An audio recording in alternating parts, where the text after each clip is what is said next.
Columbia University, and of the International Media Management Academic Association. International Media Management Academic Association is a group of professors typically, but some practitioners too, who are engaged in the teaching of media management in schools of business, in sometimes political science department, but often in schools of journalism and communications and departments. So we've had this series going on all year. Speakers so far included Larry Lessig, Chris Anderson, Bob Metcalf, Anandya Goze, Alfonso Tabernero, Don Tapscott, Sherry Turtle, Luis Cabral. And today our distinguished speaker is Andrea Pratt. Andrea is also my colleague at Columbia University. He's a professor of economics, both in the School of Business in its division of economics, as well as in the economics department of the university. He is a very distinguished economist with many credits to him. He's a fellow of the British Academy, is a fellow of the Econometric Society. He received recently an honorary doctorate from St. Gallen University. At Columbia, he's the Paul Richmond Professor of Business. He received his PhD from Stanford University after studying in Turin. He is Italian in background, taught also in the Netherlands, Tilburg, and at the London School of Economics. So now to categorize what Andrea does is really difficult, looking through his CV and otherwise. He is basically a political economist dealing with many interesting issues, both theoretical modeling, field experiments, data analysis. So it's even impossible to describe him as a theorist or as an empiricist. He has covered a whole range of issues that I will kind of give you a bit of the flavor.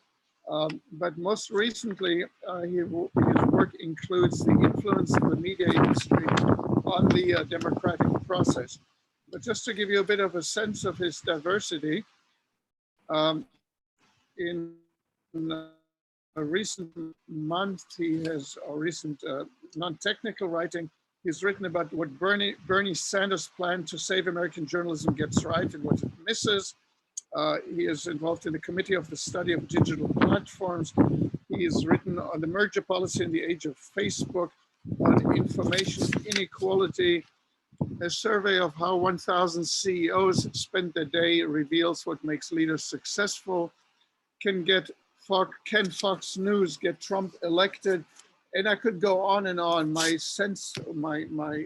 purpose here in giving you just a short glimpse of what he's been doing is to show you the broad spectrum of things that Andrea has been interested in.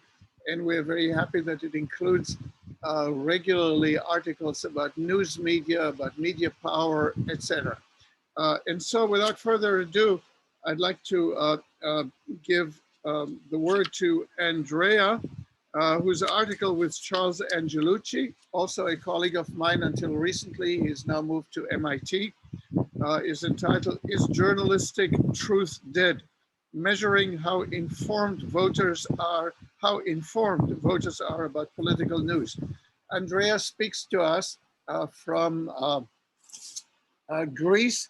He is lucky, I would say, because he's missed this kind of horrendous rain in the northeast of the United States. Just to give you a bit of a sense here, I'll show you out of my window, out of my terrace, a raging river at about 10 times the normal volume of water coming down the Housatonic River in Connecticut. And so without further ado, here's Andrea. Thank you very much, Eli, for the introduction and the invitation. It's a pleasure to be here. I'm gonna, I've prepared a very few slides, and I'm very happy to turn this more into a discussion and answer any questions you might have. Many of you probably know much more about me than me about the media industry and these topics. So I'm very much looking forward to your feedback. Let me start sharing the screen here. It's here. Can everybody see? Yeah, fine. Yeah. Okay.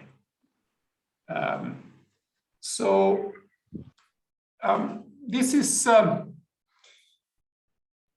going to be mostly about data. So it's going to be about trying to put some numbers on various concerns that we have.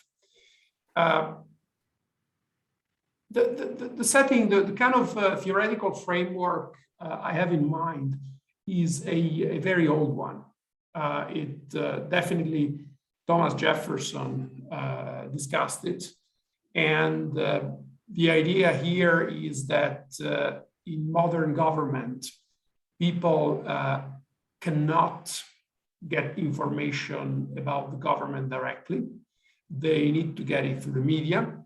When Jefferson was writing, of course, the only form of media was the print press.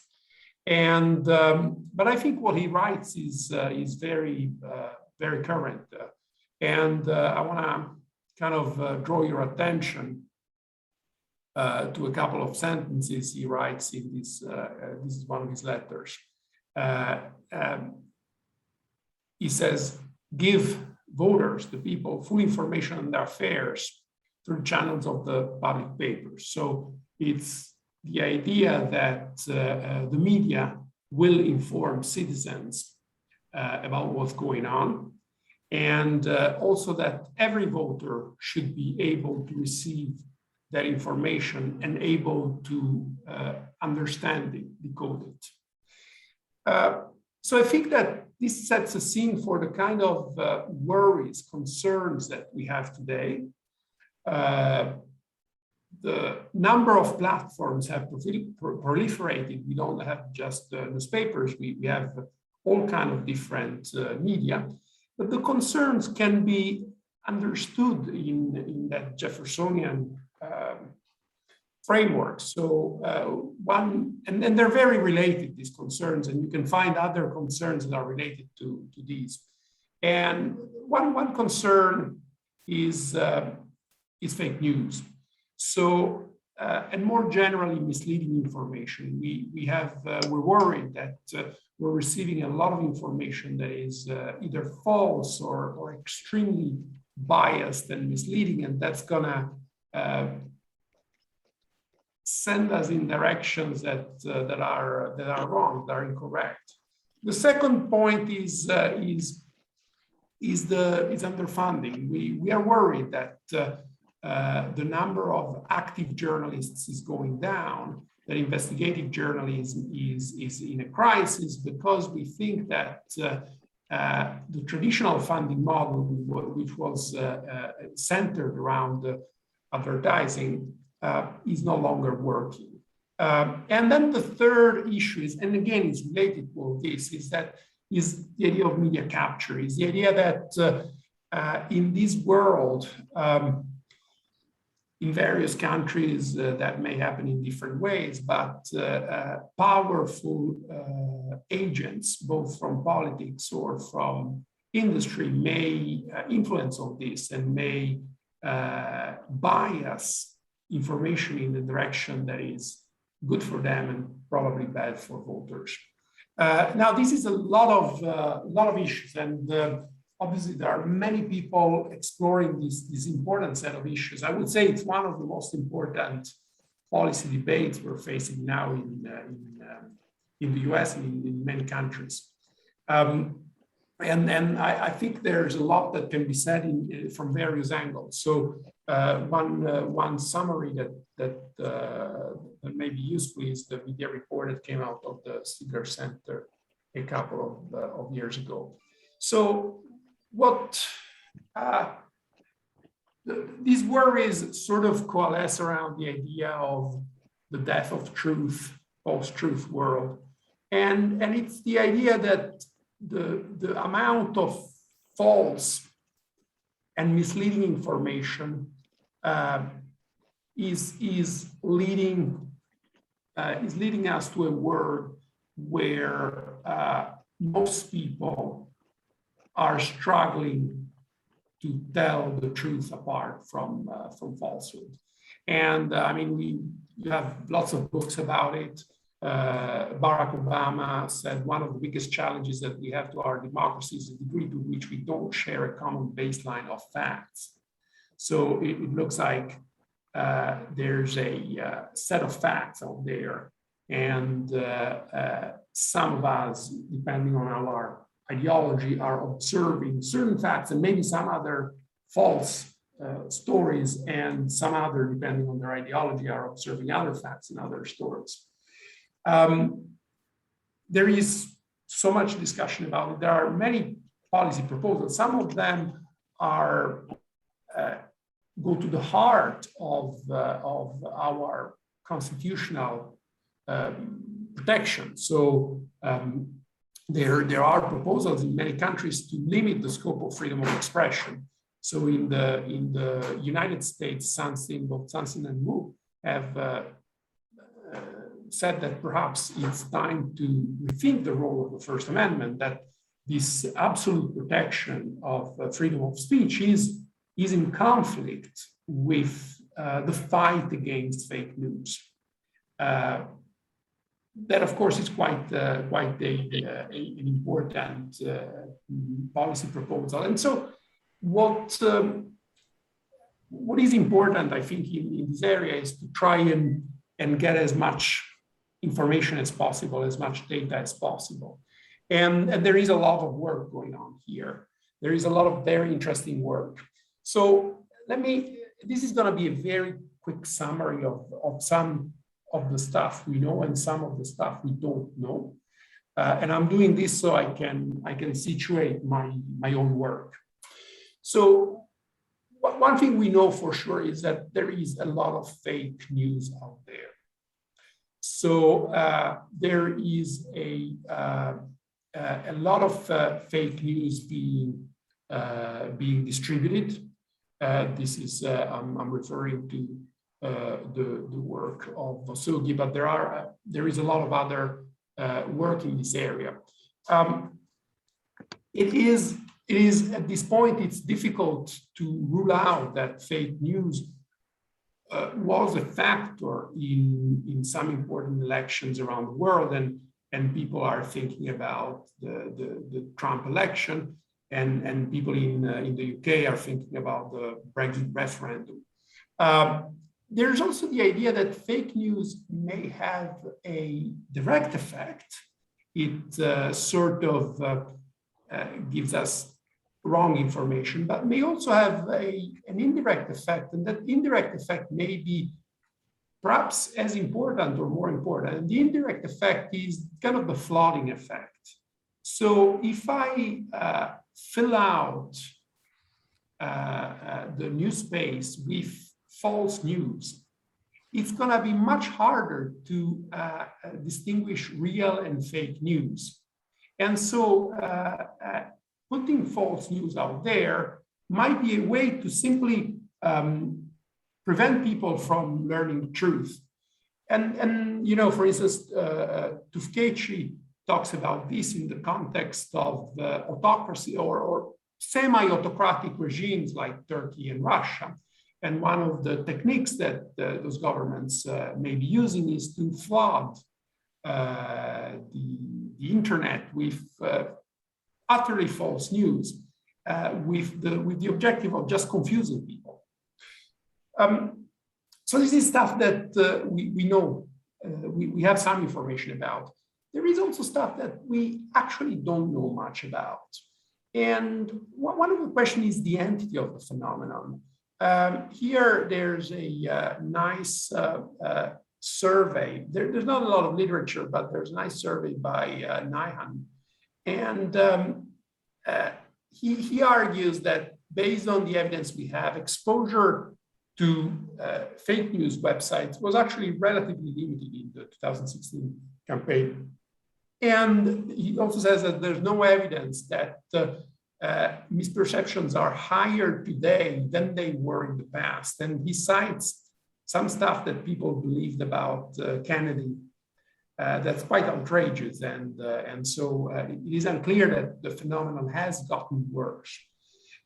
There's very nice work by Ganskow and co-authors. They tend to run experiments. And one of the experiments is they compare people's knowledge of fake news that were circulated with fake news that were not circulated, and they just made them up. The researchers made them up. And the fake news that were circulated are more, people are more familiar with them, but the difference is very, very small. So, so it kind of puts a question mark on the entity of that phenomenon. More generally, the question is a question about information. And so this is where I think there is relatively little work, and we want to step in and provide some additional information. So you can kind of think of information in sort of two ways. One is consumption. So where do people get their information? And we're talking about political information here. And so half of this talk is going to be about that. It's going to be about, can we map the source of information that people have? Can we map the inequality? Can we understand which platforms are prevalent, so on and so forth? And the second one is, consumption is not enough, because I can consume information, but what do I learn from it? And so the second part is going to be about absorption. So it's going to be about looking at what Jefferson was actually interested in. And what Jefferson was actually interested in was what do people know about government? What's their information? So I'm gonna divide the rest of my talk. If there are no general questions, let me divide the rest of my talk in these two parts. The first, I'm gonna talk about consumption, and then I'm gonna talk about absorption. But let me stop here to see if there are general questions about the topic or what we're trying to do.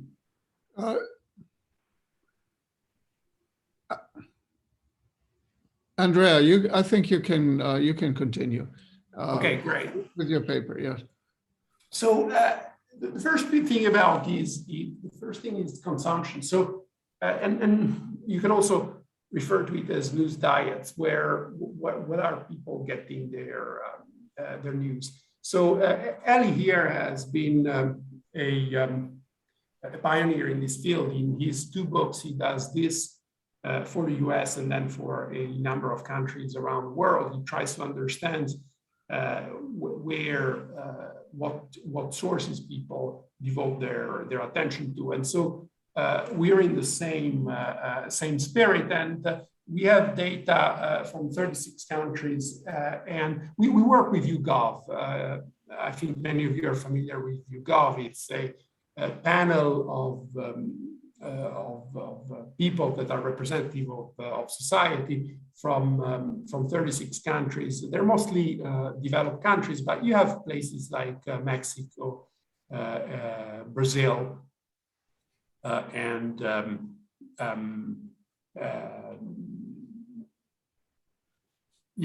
Chile. Those are sort of the mid-level development countries. And what we do with them is we try to understand where they get their information from, what sources they use in order to get political information. And we use various techniques, but mostly we try to figure out last week what sources on any platform did you use to get information about politics? And so you can cut the data in many ways, and you can ask me if you have more questions. But here is one way to cut it is by platform. And if you cut it by platform, I think it's interesting. So each of these bars here corresponds to a country. And obviously, I'm not asking you to look at specific countries. What I want to point out is that there are some very strong patterns that are present in most countries. And these patterns are, so these are the various platforms you can think of. One is, the first three are sort of traditional platforms: television, people who watch news on TV, print, mostly newspapers, radio. And then you have three more newer platforms. So online sources that are actually corresponding to traditional media. So this would be TV, radio, and print. So it would be the New York Times website would be in this in this fourth part here. By the way, can you see my cursor? No. I don't see it. No, I cannot see it. Let me try and see if I can. No, I do see it. Yeah, I can see it.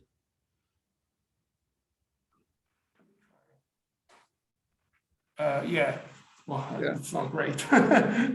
Anyway, these are the sources. And then you have pure internet sources. So this is stuff that you can only find online, something like Vice. And then you have social media blogs. Again, this is something like Facebook would be here. So what we see here is that there's no clear sense in which old media is dead. So television is still incredibly important. It's important in every country in the world, including the US. Now, new platforms are also very important. The newspapers are clearly in a crisis. In most countries, the majority of people are not reading newspapers. Radio is more important than I would have thought. But then when you look at online sources, what you see is that the online version of traditional media is as important as original content. So I think this is an important point. It's kind of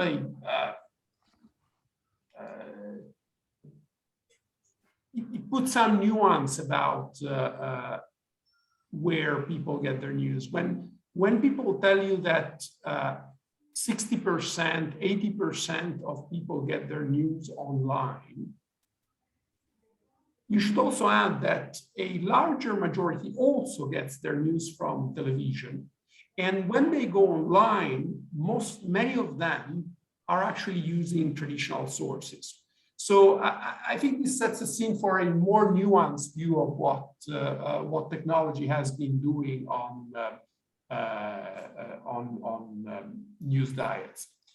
Now, another way you can cut the data is to think about, let me try and erase that, is to think about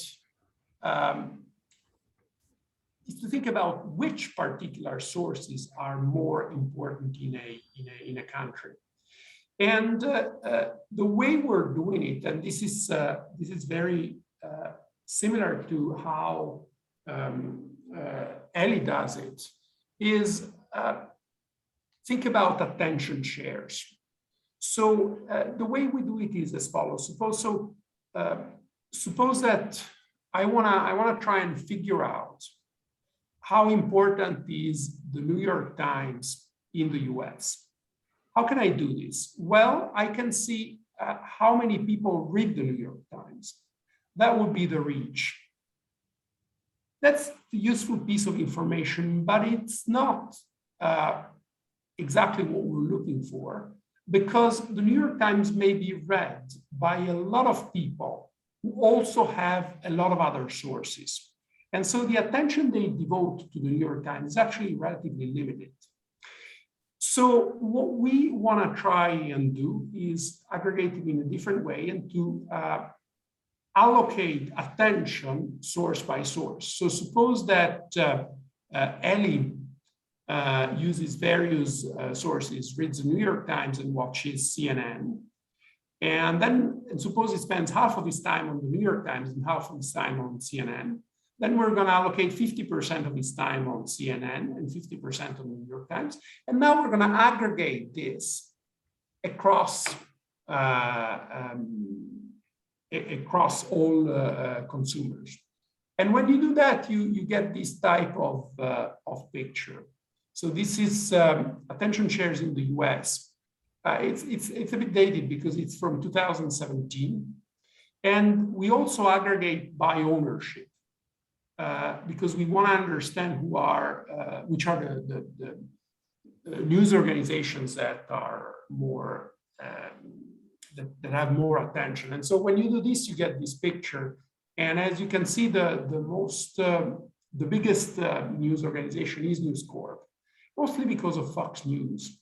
Why does Fox News have such a large attention share? It's because people who watch Fox News usually don't have many other news sources. And then you have Facebook. Now, what does that mean that Facebook has 6% of the attention? It's very difficult because Facebook obviously doesn't produce its own content. But it's important, I think, to see that type of comparison. Then you have TV sources. And the New York Times, it's the first print source, and it's at the 9th slot. And if you do this for other countries, I think here I have it in the UK. So if you do it in other countries, you get pretty similar results. You get, for almost every country in the sample, the top sources are television sources and usually Facebook. And then you have newspapers lower down. Obviously, this is going to change over time, but I think it's a nice way to measure this. And by the way, this type of measure is now being used for antitrust decisions. So in the UK, attention shares, they call them shares of reference, have been used by the media regulator Ofcom in the Biscay merger case.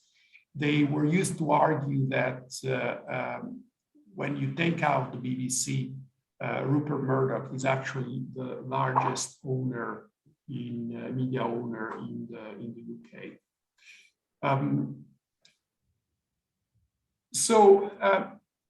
This is the main results I have about consumption. Let me turn to voter information. So what do we do here? This is work in progress. What I told you before about consumption is it's published. We have a discussion paper available, but it's still sort of something that we're working on. And as I mentioned, the question here is not where do people get their information, but it's what information they end up having. And when you ask this question, the only way to answer it is by going directly to people and trying to understand what it is that they know about recent political events. So here there's really so many possible ways of proceeding. And there's always something subjective. So the most subjective decision is, what are the news items we should be testing people on? If I want to know how informed you are, that must be about some news stories. And who decides what those news stories are? The way we proceeded here is by getting together a panel of journalists These are mainstream journalists, mainstream US journalists, this is in the US, and asking them to identify what they think are the top 3 news stories in US domestic politics. So this is subjective, obviously. What these people think the top stories are is subjective. And we think it's representative of what US mainstream journalists believe is important.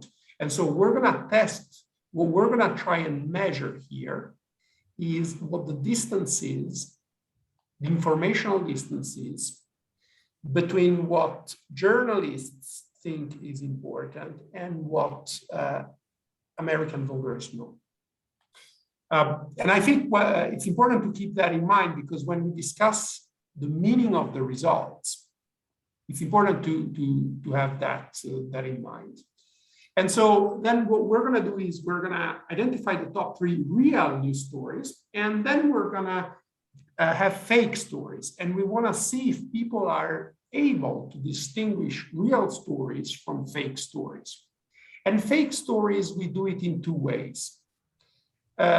One way we do it is we take the top 3 most circulated fake news stories of past months. We're working with an organization called Snopes, and they supply us with these stories.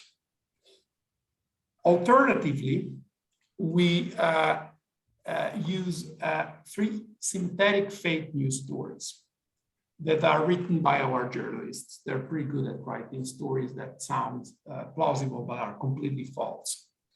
And then we get around 1,000 randomly drawn subjects. We do it every month. We do it. We've done it for 11 months, and so obviously the stories are different every month. And the way we do it is we mix 3 real stories and 3 fake stories. So this goes back, I believe it's April 2020.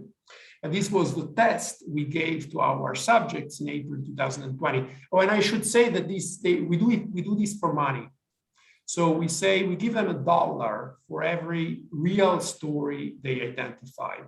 So this is because otherwise you could have what's called a cheerleading effect, and they're just gonna pick stories that sound good to them. So we wanna try to reduce the cheerleading effect as much as possible. And so we it's a quiz and they're paid, and they only have 60 seconds. And so with 60 seconds, it's very difficult to Google this in real time.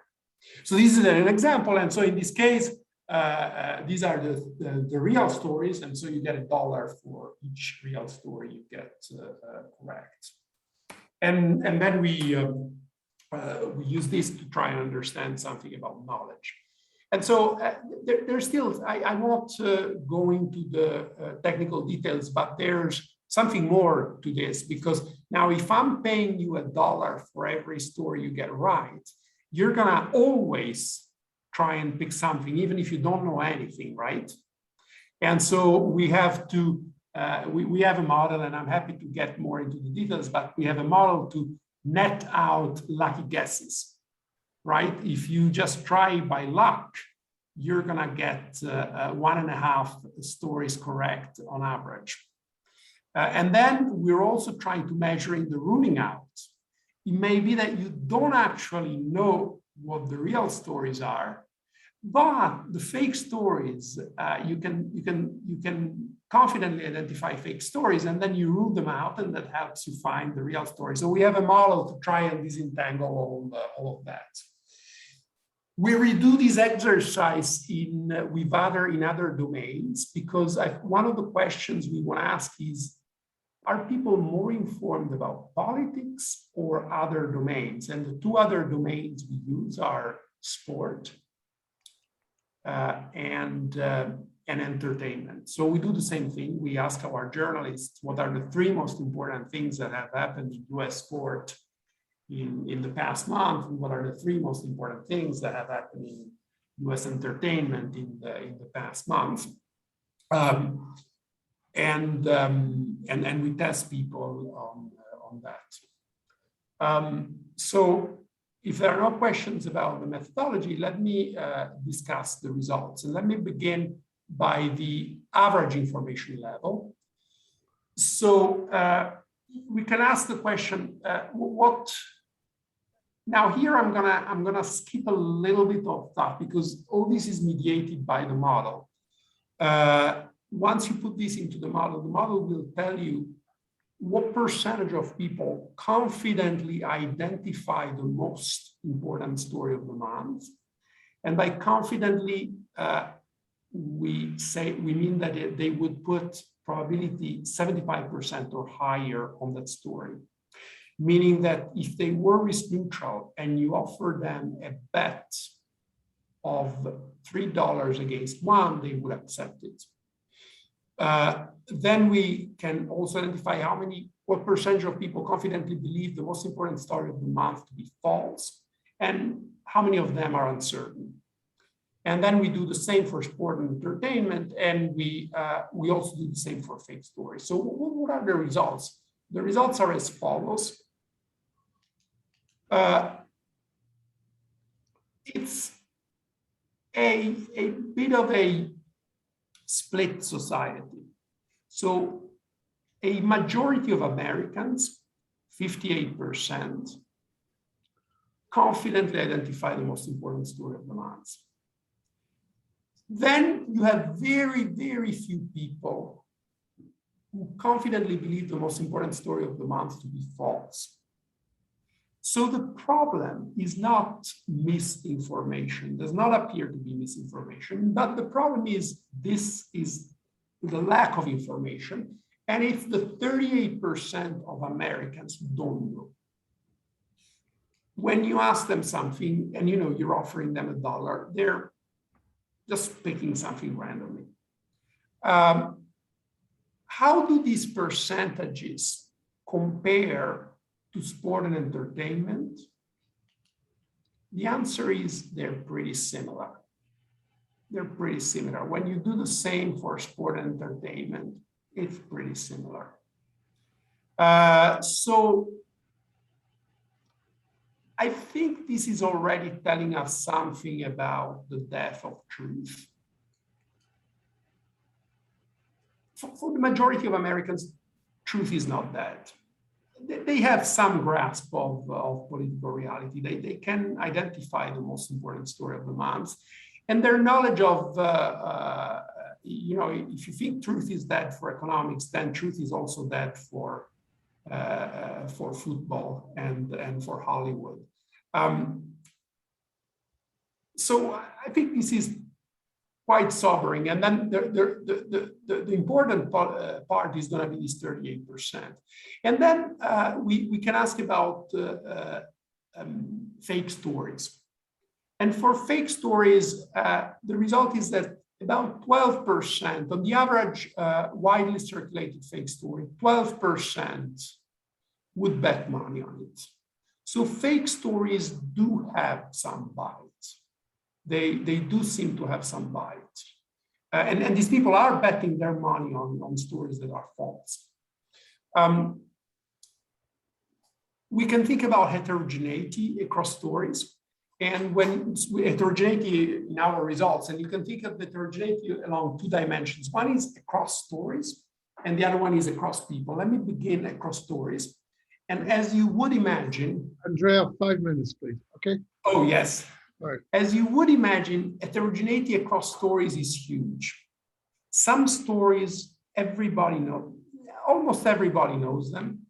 Some stories are very unknown. So here are true stories, and I've ranked them by the percentage of people who pick them.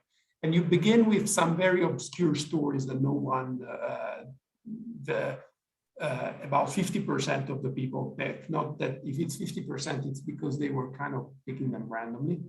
And then you go to stories. These are the main stories in our period. And like obviously the Trump impeachment is, and Joe Biden elections are stuff that pretty much everybody knows about. So I think one important question, one other issue about the truth is that the truth is not a monolithic object, but it's sort of a continuum, and some people know the main stuff, and some people have to know much more. Now, when it comes to fake news, there is a lot of heterogeneity there too, but there is no fake story in our period, and we have 11 months, that is believed by more than 19% of the people. So fake stories are a minority phenomenon. And these are the fake stories we have. Now, heterogeneity across people, I think this is the most interesting result, and I'm gonna, this is the last thing I'm gonna discuss. I think this is the most important result for policy. So heterogeneity across people, remember, we know that 59% of the people confidently identify the most important story of the month, 38% don't know. Now, what explains that? And you have two main candidates. One is ideology, and the other one is sort of socioeconomic status. Ideology would be as follows. Ideology is what Barack Obama was discussing. We live in different universes. I'm a Democrat. I only know stories that look good for the Democratic Party. A Republican would only know stories that are good for the Republican Party. That's the polarization effect. Economic effect would be education, income, various other stuff. What do we find? Does polarization matter? Polarization does matter. We find a significant, statistically significant effect, meaning that Democrats are more likely to know stories that hurt Republicans, and Republicans are more likely to know stories that hurt Democrats. This effect is relatively small. It's on the order of 3–4%. The socioeconomic effect instead is huge, is enormous, is a magnitude an order of magnitude larger. So when you look at the biggest effect, and that took us by surprise, is age. Old people know much more than the young. This effect, so being above 47 makes you, this is 23%. These are very large effects. They swamp, each of them swamps the polarization effect. Education, income. I am surprised by this was not my prediction at all. I didn't think that age would matter. I thought that education would be very important, but actually age is more important than education. And then and now we're controlling for age, we're controlling for education and income, but we still find an effect of a minority effect. So Hispanics and Blacks are less likely to get these questions right, and so are women as compared to men. What are the causes of this difference? We're not sure. We're not sure. It's a large effect. We're not sure. In order to understand a little bit more, we tried something. We thought, all of these questions are about are about Trump. Most of these questions are about Trump because Trump was the main character in these months, and so maybe that creates a problem. So what we tried doing is we tried redoing the same on news stories about the Democratic primaries. Now, Democrats are much more likely to be women and minorities. And so we thought there's going to be much more interest, and actually it didn't make a difference. The results were exactly the same. So old, white, educated men were much more likely to answer these questions correctly. So I think this leads, as a candidate cause, leaves some questions for mainstream media.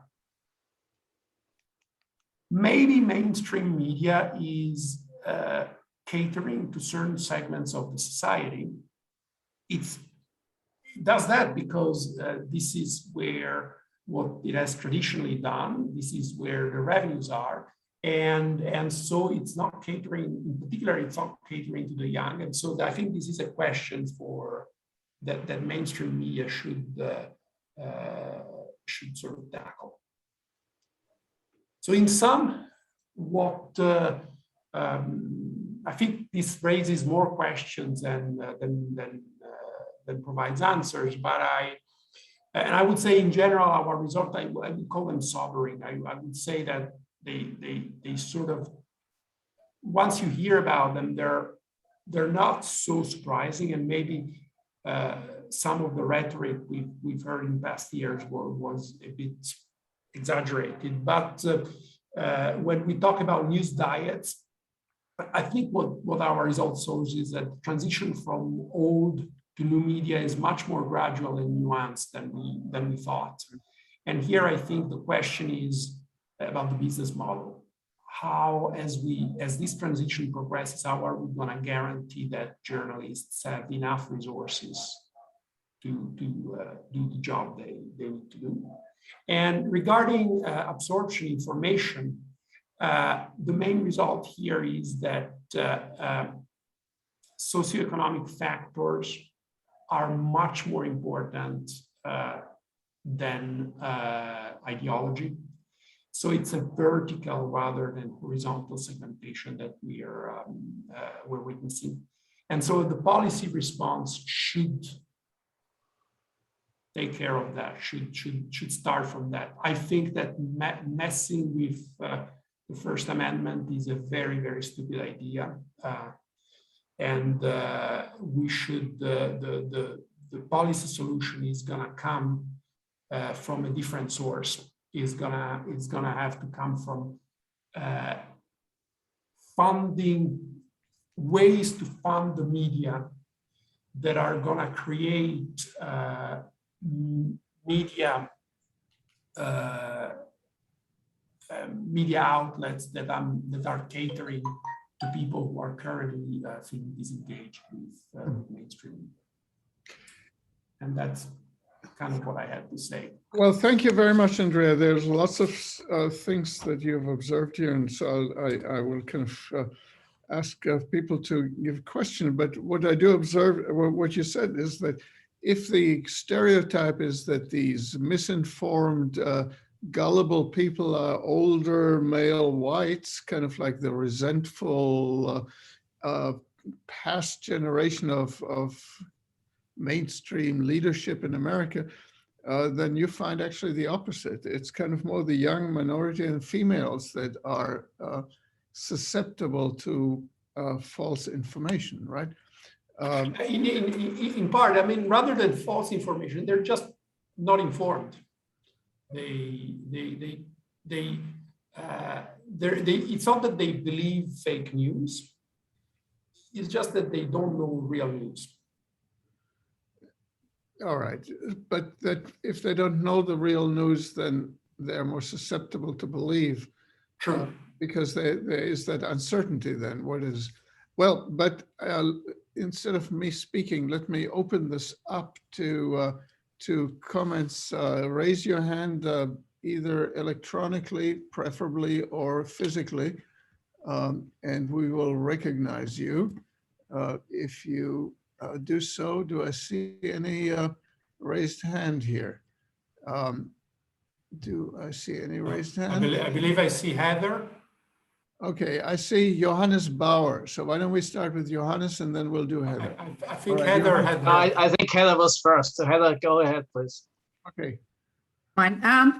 Thank you. I guess that, you know, I think this is interesting what you're trying to get at, but it seems to me to be not surprising in the sense that I'd hypothesize that age and first and then socioeconomic status would be the best predictors. As Andrea pointed out at the end, it seems, which I would like to see more data, that young people just they don't know anything about news. They not only don't know what a newspaper is, even online, but they don't pay any attention except to social media, which may be important. And older people tend to, and perhaps more less wealthy older people would tend to rely on TV, and higher education older people on print as well. So I would love to see if that's substantiated by your data, which would mean a little more disaggregation. But I don't really quite see what your policy point is, because it seems to me we've kind of lost the battle with young people unless we figure out some way to re-engage them, either by changing how social media function, which would be very interventionist, or coming up with some other strategies. I'll stop there. I think, I mean, I don't have a recipe. One thing I don't know is, and I think no one can know, is had we run this exercise 30 years ago, 60 years ago, 90 years ago, would we have found the same thing? Would we have found that older people are more informed than the young? Or is it something that has to do, so is it something that it's just a fact of life, or is it something that has to do with the technological transition? Well, I think you'll find there were studies done 30 years ago. There's a whole history of journalism research that we could look at, and that would inform some of what you're saying. And I believe that it said, in terms of, there certainly was an age difference and an economic difference, but not so much a source difference, because there were fewer sources, at least in North America, of television and to some extent print, and print was more viable. So helping print to stay viable certainly is a policy issue that isn't helped at all by the current data. I'll turn it over to Johannes, go ahead. Yeah, hi, everybody. Thanks very much. This is absolutely fascinating, and I'm actually glad that you seem to have escaped the fires in Greece and not just the rain in New York too. So glad to see it. But to that point, did you try to link sort of the media source variable with the socioeconomic status, right? I mean, could it be that, for example, young people, Hispanic, Black people, rely more on those sources that are more highly associated with less information, such as social media? And then related to this, I think, I mean, one of the big questions here is, what's the process, as you said, right? How is this happening? And I think there's two things that could be in place. One is sort of the individual capability to make sense of reality, because I think you're measuring sort of a tip of an iceberg. The question below this might be, can we have a good causal understanding of what's happening here, right? And so if that causal model is missing, right, then maybe the individual pieces of information also don't make much sense. And I had to think of the work by Alberto Alazina, that unfortunately passed away, on the polarization of reality, where he actually offers an economic model saying, well, there's time constraints that we have in finding the right information, right? And the three groups that you identified might all actually be socioeconomic groups that are time constrained, right? So they're stuck with the wrong model, the wrong facts, whereas old, more affluent people might have more ability to process, right, and then approximate the truth better than the others. Anyway, just interested in your thoughts on this. I think it's yeah, what you suggest is very interesting, and there's no causality in any of this. It's just sort of pointing out certain patterns, and I agree that would be the ultimate goal would be to try and understand what prompts people to look for information, what prompts them to be to try and get at the truth, and what obstacles society is putting on their way, what can be done to help them. I really I think this is work that has to be has to be done. Some interesting stuff that's happening now is people are trying to understand experimentally whether social media helps or makes things worse. And these are the experiments where you ask people to stay away from Facebook for a month and stuff like that, and you see whether they're more informed or less informed. The result is kind of if the effect is there, it's a small effect, and it actually tends to be positive. So it tends to be that social media actually provides some information. So it's still very much work in progress, but I think going in that direction would be very interesting. And so more experiments in that direction would be wonderful. Are there any other hands up? I think Bill. Bill Dutton. Yeah, thanks. Great research, really much more as I would expect. Anyway, liked your findings. I would just revise some of the work we did in the UK and internationally supports what you said. I would say, though, it's minority groups are much more likely not to use mainstream media. Not that they're, I would not talk about getting the news. I would say using mainstream media because they don't feel it addresses their interests. And so they were much more likely to be online and looking at social media and satellite television, for example. And one of the conditions we asked when we talked to people about their news sources was whether they're interested in the topic. People who are interested in politics are much more likely to use multiple sources for political news and information. But the point I'd like to make is that I don't see anybody, I think there's an implicit discussion about all the fake news issues that blames the user, blames the reader. And I think that we need to put more attention on the producers and of content and truth. Academics, they think if I publish this article, it will trickle down to the world. Nobody, everyone will read it. And also, I imagine a New York Times reporter, they write their article and they go on to the next article and assume that what they should be read. But I think people who produce fake news really put a lot of effort into getting an audience. And somehow we've got to get people who are the sources of high quality news and research to put more effort into getting their message across, I would say. And but I don't know who's looking at that. Let me, before giving Andrea the almost last word, let me also suggest the following, though, Bill and Andrea, which is that could we possibly observe a kind of rivalry between a declining old print media and the online new media? That's been kind of casting aspersion on the newsworthiness of new media was done by the print media when radio came along. And then when television came along and the news quality was derided by the traditional status quo type print media.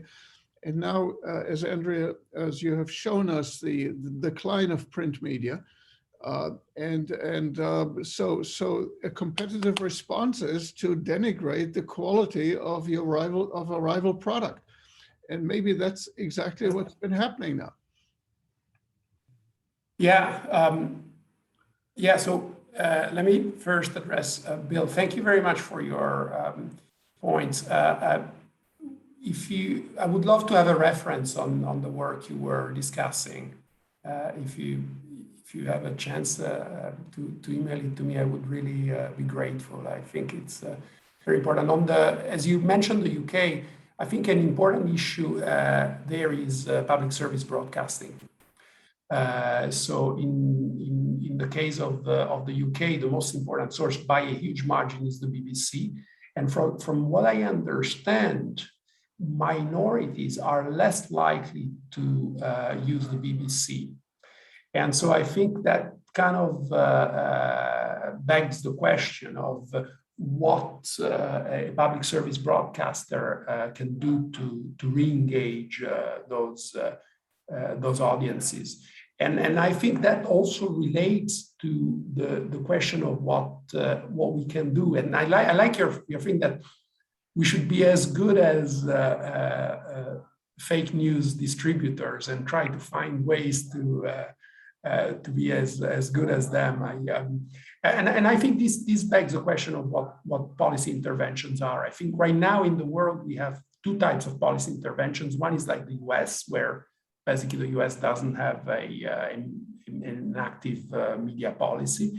And the other one is the European style public service broadcasting, monolithic public service broadcasting. I think neither of them is appropriate for today's world. And so this is completely wide open area to think about stuff. And I totally agree with you, Ellie, that obviously the old platforms are going to denigrate the new platform. It's interesting what happens with newspapers, because newspapers have actually been gaining ground in terms of attention.